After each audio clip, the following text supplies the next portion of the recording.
and welcome to a brand new series here on the People Chronicles. The stories grow. There's a lot happening in this community. We're very, very happy and humbled to be part of it. This series is your bridge to addiction resources, and it is brought to you by COCA, or the Council on Chemical Abuse.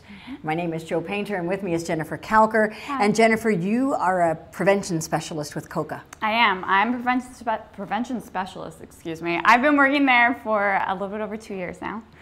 How did you get involved with COCA? Well, I actually started years back. So when I was in high school, I went to Wyoming High School, so still local, and I really had a heart to just want to do events that weren't surrounded around drugs and alcohol, because I started to see that a lot with my peers. That weren't or were? Were not. All right, I'm confused because we're with COCA, but go on. No, so it comes full circle. So when I was a sophomore, I had this heart because I started seeing my peers using drugs and alcohol on a more regular basis and wanted to get together those of us who weren't doing that.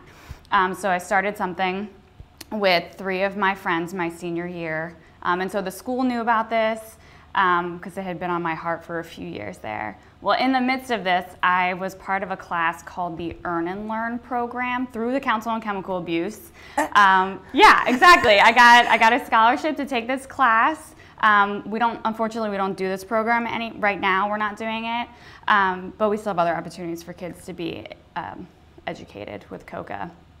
But I was part of the Earn and Learn class, and in that got to meet Jackie Steed, who's now my supervisor. Oh, okay. And so I took this class, was involved with COCA, and then saw an advertisement when I graduated from college that they were hiring, and so then I'm now part of their prevention staff.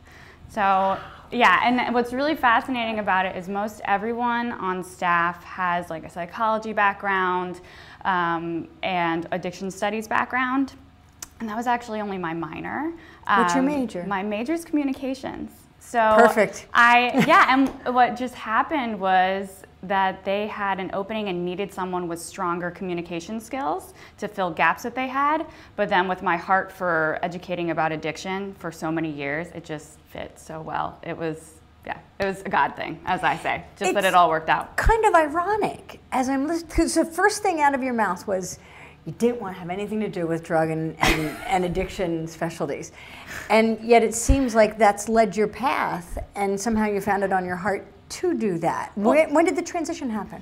Well, I think in high school, I really didn't know what to do with how I was feeling, because all of a sudden I had friends that were getting drunk and like talking to me about it, and I was like, there was no resource for me at that time as to like how to go about just like processing that, which is why I was so excited when I heard about COCA's class. And so meeting the Council on Chemical Abuse through that class helped me see that there was an outlet as to where resources are, where education is. So I kind of stayed in touch a little bit with just the council until I needed a job, and then it just all worked out that now I can do that and get to go to schools and help with the website and social media and all that. So is it fair to say that COCA provides resources to students in Berks County to deal with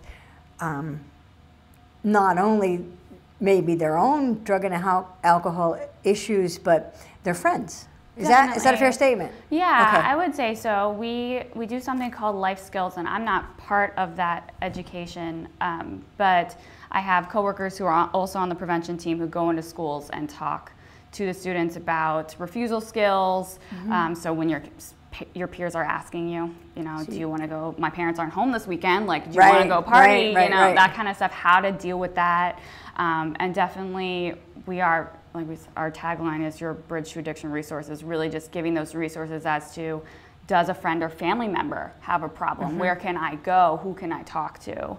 And a lot of people don't know that it's as easy as just calling us. I didn't know that COCA offered all of these things. They can just call it, and some of the stuff we don't offer directly, but we have people that we work with in the community that then offer those services. So yeah, there's a lot that I didn't know. The council didn't. So from that seed that started this, and I don't want anything to do with it, to now you're a prevention specialist with them. Yeah. How has that time frame, like when you look at it now, changed your life, or maybe the way you look at the whole issue of addiction?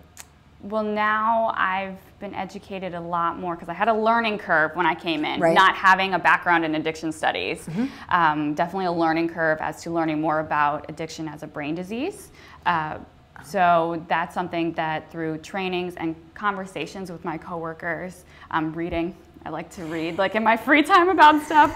Having friends who are in recovery now and talking to them about what that experience is like.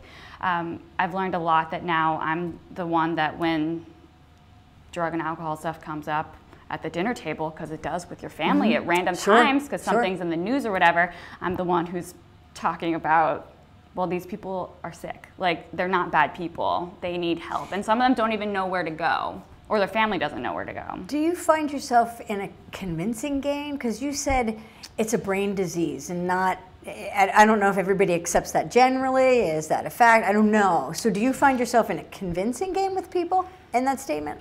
Or I'm trying to think of personal experiences. There's some where you get that look. They're kind of like, really? But for the most part, anybody who's personally experienced someone who is either in active addiction or is in recovery, you see it. You see that someone does get well. Yeah. And that they then, when they get well, they see that what they did it wasn't really them.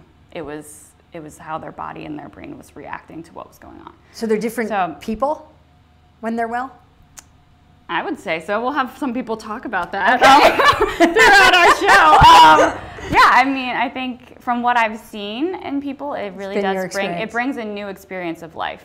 I can't talk about it personally. That's kind of myself, exciting. But seeing it in other people, it does. It brings a new life to them and their family and friends too.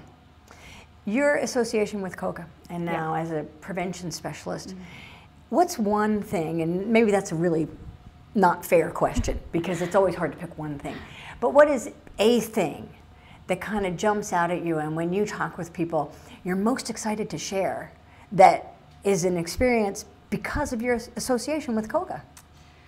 Recently, I would say it's that people get well.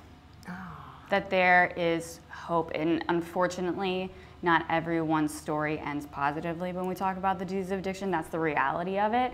But the other reality of it is that people do get well. But isn't that the case with any disease?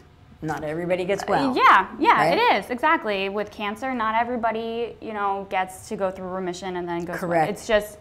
It is part of a disease. But yeah, that's something that I've seen firsthand and gotten to have good conversations with people. The other part is just that we offer so much.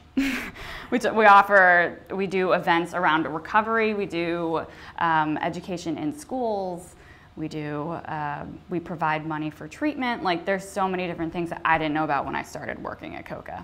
Hence this series. Yeah. Your Bridge to Addiction Resources. This is exciting. I'm so happy that it's part of the People Chronicles, and I'm anxious to learn more about COCA and all that it offers and how it impacts this community. Thank you, Jennifer. Thank you. Check back every week for a new story with Your Bridge to Addiction Resources. You can call 610-376-8669 or visit online at cocaberks.org. COCABERKS.org. Be sure to like and follow the Council on Chemical Abuse on Facebook and Twitter.